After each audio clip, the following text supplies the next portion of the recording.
My name is Jason. And my name is David. And this is Discerned Realities, a Dungeon World podcast.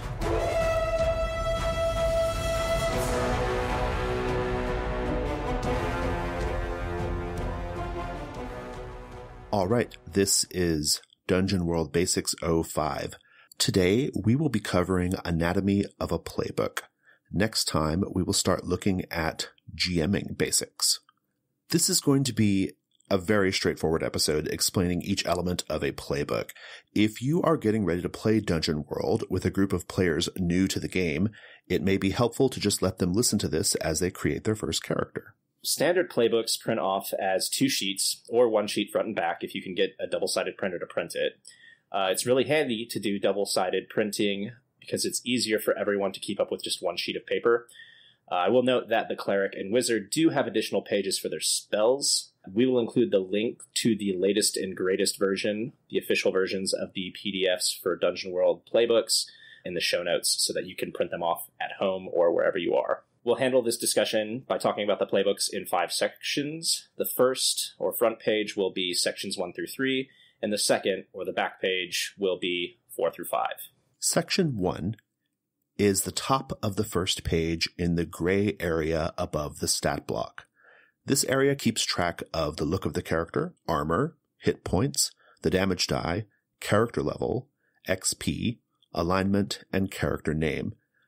We recommend coming back to character name after you have sorted out the rest of it. The game helpfully provides several example names, but lots of people prefer to come up with their own name, and it can kind of slow down character creation if you dwell on them right now. For the look of the character section, you describe 4 categories of the look of your character. 4 categories are body, eyes, hair, and skin. The game helpfully has suggestions, but welcomes you to write your own. The purpose of this is obvious. It's so you, the other players, and the GM can picture what your character looks like on screen, as we like to say. Next are 2 empty blocks, one for armor, the other for hit points. You don't need to fill these out yet, but it is important to note that the hit points are determined by adding your constitution to another number, depending on your playbook. Note, this is the constitution score, the larger number, not the -1 to +2 con modifier. For example, if you are playing the Barbarian playbook, and you chose to have a constitution of 15, your hit points at the start would be 23. The hit point box is divided so you can write your max hit points on one part, and then manipulate your current hit points on the other part. Next is the damage die. Dungeon World is unique in that a character's base damage is always the damage die. Weapons may add tags, which give different fictional positioning, piercing, or additional damage, but you always will be rolling your base damage die for successful attacks. For character level, you're going to be starting at character level 1. And you will mark your XP in the little block that says XP. Note, it's helpful to mark your XP as tally marks rather than erasing the number and rewriting it. Next is alignment. This is playing way to the genre of D&D, and some alignments may be easier to achieve than others. The playbooks usually offer between 2 or 3 choices for alignment, such as good, neutral, evil, chaotic, or lawful, which are accompanied by a relevant phrase which is supposed to incentivize the players to play the character in a way that goes with their chosen alignment. For example, a good alignment might ask the player to defend those weaker than you. If the player does this during a session, then they mark 1 XP at the end of session when the end of session special move is performed. The game also encourages players to write their own alignment statements and provides a blank area to do so on the character sheet. If you choose to do so, make sure you and the GM agree on what the new alignment statement will be. Moving on to section 2 of the first page, we will be looking at the stat blocks and the bonds section. Choosing how to assign stats can be important if your playbook is driven by a particular stat. Take a peek down the page at your starting moves and see if one particular stat is important to the playbook. There are 6 stats: strength, dexterity, constitution, intelligence, wisdom, and charisma. The scores you will choose to assign to the stats for a starting character are listed at the top of the page. They are 16, 15, 13, 12, 9, and 8. These numbers will go in the rectangle next to the full words of the stat. These numbers don't mean a whole lot, with the exception of the one you put in the Constitution score, because it will be added to your playbook-specific number to generate your max hit points. These scores do have a corresponding stat modifier that will go in the circle area Below the rectangle, you put the stat in. What the stat numbers do tell you is how quickly you will achieve the next increase in the stat modifier. For example, a stat with a value of 15 gives a modifier of +1 when called for in a roll. When you level up, you will choose to increase a stat value by 1, and if you choose to increase that 15 to a 16, then the stat modifier would change from +1 to +2. The circle areas where you write in the stat modifier have the shorthand 3-letter designator that the moves will call for to indicate the modifier associated with the relevant stat. So for strength, it's STR. For dex, it's DEX, and so on.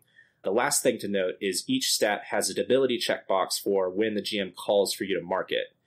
You will do so, and the relevant stat modifier is reduced by 1 for all rolls that call for that stat modifier. For example, if the GM says you are weak because of something that happened to your character, you should mark the box that says weak and take -1 to all rolls that call for the STR modifier. Next is bonds. The game has several example bonds which have a blank for you to write either a companion's name or your character name in.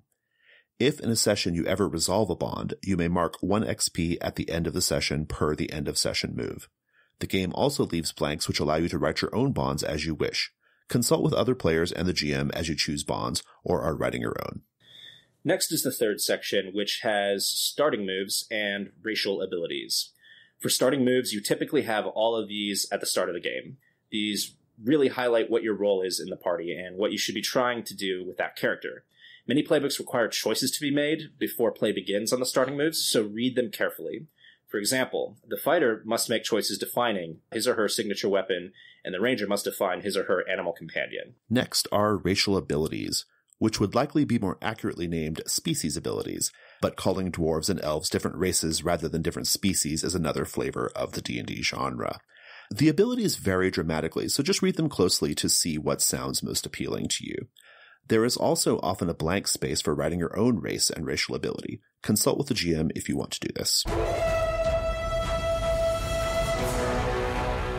Now we're done with the first page and can move on to the second. The second page really has 2 major sections that are divided into a gear and note section and an advanced move section. For the gear section, the player must first identify their max load. For this, you will add a playbook-specific number to the STR stat modifier.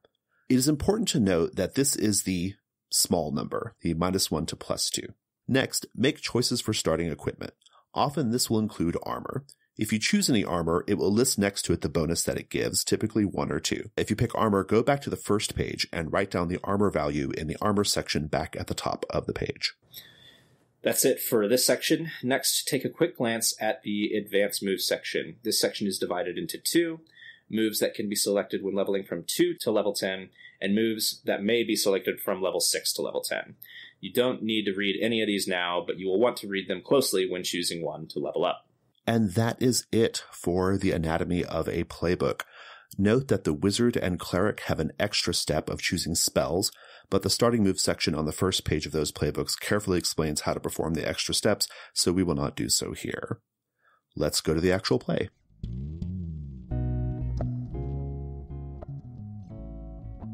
Hi listeners, I wanted to let you know about a couple of things.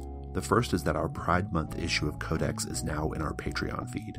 Codex Glamour contains a number of great features, including a new skin for Monster Hearts 2, a gumshoe scenario about a vampiric David Bowie in 1970s Berlin, an original story game called Midnight at the Oasis, and 36 cultural fashion items. To get Codex Glamour, just make a $4 or higher pledge on our Patreon by June 30th. That's at patreon.com/gauntlet. The other thing I want to talk about is related to Gauntlet Hangouts. Gauntlet Hangouts is the absolute best place to play indie RPGs online. Our calendar has more than 125 sessions per month across a variety of genres and game systems. Of course, those games are really hard to get into if you don't hold one of our $7 Patreon spots, because folks who hold those spots have early access to RSVPs, and the $7 Patreon spots are always sold out. Well, I'm very excited to let you know that we will be making more of the $7 spots available on July 1st. On that day, we will open up 75 more spots, and believe me, they're going to go fast. To find out exactly when they drop that day, be sure to follow us on Twitter at GauntletRPG. Thanks.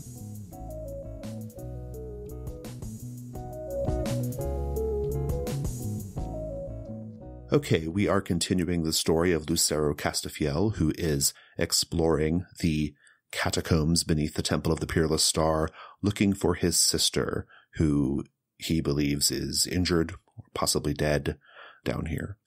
When we last saw you, Lucero, you had descended down a very deep shaft, a shaft so deep that you dropped a torch and could barely see it after you did so. A shaft so deep that you actually began to have hallucinations, and you began to maybe even feel like you were moving into another plane of existence, was how we kind of described it, right? These, of course, are just feverish ramblings of your brain, obviously. You had just gotten to the bottom of the shaft, and I can't remember if you said you had lit another torch or not, or in any case, let's just say you have a torch. You heard all of these voices when you were going down, what sounded like hundreds, possibly more, voices sort of speaking strange words. They got quiet, and now some of them very close to you sound scared. And then you heard the sounds of a very large snake. As you wave your torch around, at a glance, this is what you're going to see. You see a very, very large space, a huge tomb of sorts that has massive stone columns slotted into which are bodies, people. They're laying down. They're kind of like just sort of slotted into it, stacked on top of one another. And these large columns with these people laying inside these little niches, they seem to form almost like a huge grid as you're kind of waving your torch around. It's really an impressive sight. I mean, there are probably like 15 to 20 bodies like stacked, in these little niches. That's how tall these structures are. The people inside these niches seem to be dead, which is to say some of them look like they are decaying, or they are in various states of decay. Some of them look like they are just bones and dust, but they are moving. They are mumbling, and the ones closest to you are chattering in fright. Maybe to your immediate left, there is a couple of people who are like almost skeletal, and they're kind of chattering in fear. And to your right, there is someone dressed in religious vestments who is decaying, but their flesh is still largely on their bones. They too are sort of chattering in fear, sort of mumbling, scared. And the reason why is because arranged between these large columns with bodies interred in them, there are smaller columns, and on one of these smaller columns nearby, there is a huge snake wrapped around it. The snake, its scales catch the light of your torch. They almost look like mirrored glass, and the snake is huge. The head looks like the size of a boulder or something, right? It's really big. The body is thick like a tree trunk. And this snake is winding down this column. It's unclear if it is aware of you yet, but it seems to be observing these animated dead people. What do you do? This ladder just comes down into the middle of this, or it's in like a separate shaft? There's like a little, it's like a little landing, and there's like a little entry door frame, and then you're kind of looking into this big space. Okay. I think I'm going to kind of try and keep the light really dim and low in that area and observe the snake while trying to keep that light from catching its attention. Sure. So maybe like moving the torch behind the edge of the door frame or the entry frame or something like that. Right. Yeah. Give me a discern realities. Okay, I got a 9. What should I be on the lookout for? You hear among this sort of like hum of murmuring voices a little deeper in, and this sort of noises of fear closer to you. You hear a woman's voice pretty deep in, a woman who seems a little more lucid. She seems to be crying out for help. Do I recognize the voice? It could be your sister, but it's hard to say for sure. Huh. I think I'll leave the torch where it is on the ground right here and try and make my way to the voice. Will that if as long as that's not going to like put me in complete pitch darkness. I think you'll have enough ambient light to go about halfway into this space. Hopefully she's there.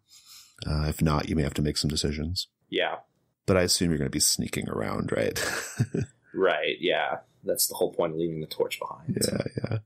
Give me a defy danger with Dex to, I guess, avoid the snake seeing you. All right. I got a, 4. Well, go ahead and just give me the start, like when you're sort of making your way through. Right, so I just kind of bend my knees to gently place the torch on the ground, and then I'm walking it. I think I actually stopped to take off my boots so that I can walk quieter. Still have my armor on, and if I have a cloak or rags or anything, I would be putting that on the armor to keep it from rattling. And then I've just got the chain drawn real tight between my two ends of the weapon so that it doesn't rattle. And I'm walking slowly and deliberately to try and not make noise. I mentioned that there are these smaller columns. They seem to be expressly there for the snake to move around, right? So that the snake can go to the higher interments and down below as well. And you think you're being very sneaky. You think you're being very quiet, but you are surprised when the snake just kind of whips in front of you. It must have heard you and kind of crawled along the top, along its little network. And now it's swung down. It's loosed its body down onto the ground in front of you, and it's sort of rearing back, right? And there's only just a little bit of ambient light. And you can tell that this ambient light, it's as it hits the snake's mirror-like scales, there's something strange kind of going on. The light seems funny, but this is probably just some sort of optical illusion. The snake draws back, hisses very loudly, and opens its fangs wide. It's getting ready to strike. What do you do? I'm going to hurl my weapon into its open mouth and try and hook it. Oh, nice. For purposes of hurting it or something else? I mean, initially this is probably going to hurt it, but if this attack is successful, my weapon is forceful and messy, so I might be able to get some more fictional positioning out of it. I see. Yeah, maybe lodge it into its head or something. I'm really into that. Yeah, hook it like a fish. Yeah, hack and slash. Sweet.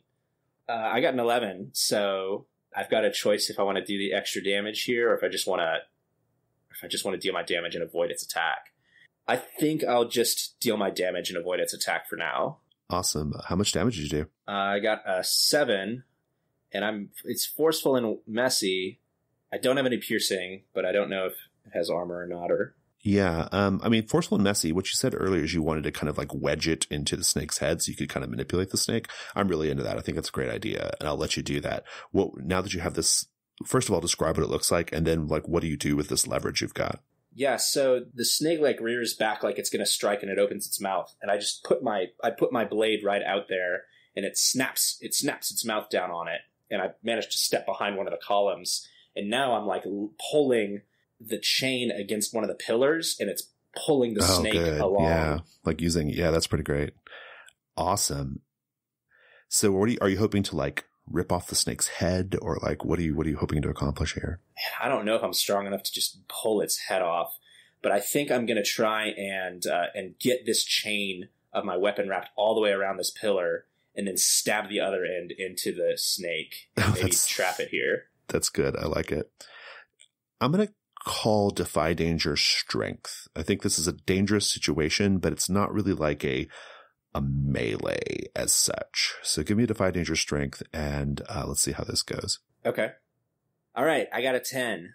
Nice. Yeah, that's really good. I think I'm going to just let you kill the thing. Describe what it looks like. Nice. Yeah, so I'm pulling the chain, and it's trying to pull back, which is just helping me get that one end of the blade firmly secure in its mouth. And then I go all the way around on the other side of the pillar where it's rearing back. And as it rears back, I plunge the other side into the back of its head. And I think I get it in deep enough where as it writhes back and forth, it's just taking the blade and just destroying its insides until eventually it will kill itself on both ends of this blade. Nice. Really good. So what do you do now? After the snake is like for sure dead, I'll recover my weapon and remove its head to be extra sure that it's dead. Indeed. Because this is a big snake. I don't like it. It's a really big snake, yeah. I don't like it.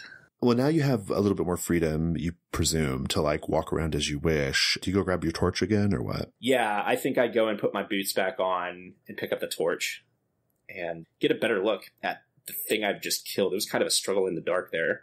Yeah. So you're taking a look at the snake's body. It is, the scales are pretty hard. They do seem like mirror, like almost like mirror glass scales, but they're not. I mean, they seem to be natural. There's there's tendon and blood and things like that. And yeah, are you looking for anything in particular? I mean, it's dead. I don't think so. I just wanted to get a peek at it. I might come back to it later. I mean, that'd be great. I mean, a trophy, right? Take the fangs or something, I suppose. But oh, this thing has got to be valuable. I mean, it's just a matter of getting it out of here without pissing off anyone. Because I imagine they wouldn't be happy if they knew that. I don't know. They might be happy. This thing might be a menace to them, but you never know with temples and what they keep in their basements, how much they care about them. It's particularly this very vast, awe-inspiring catacomb basement. Well, so what do you do next? Yeah, I've got my torch now, and I'm going to try and hunt down that voice. Do the corpses still seem to be chattering and scared? No, they calm down and they go back to their strange muttering. Okay. And it to your ears, it sounds like a din, right? Like just a din, like a buzz, right? You can't really hear that they're muttering words until you like get close to one in particular or kind of distance yourself a little bit. Oh, but they are like distinguishable words? They are. Yeah. I mean, they're like sort of arcane sounding words, or they're just like gibberish, but they are like consonants and vowels, right? Huh. Okay.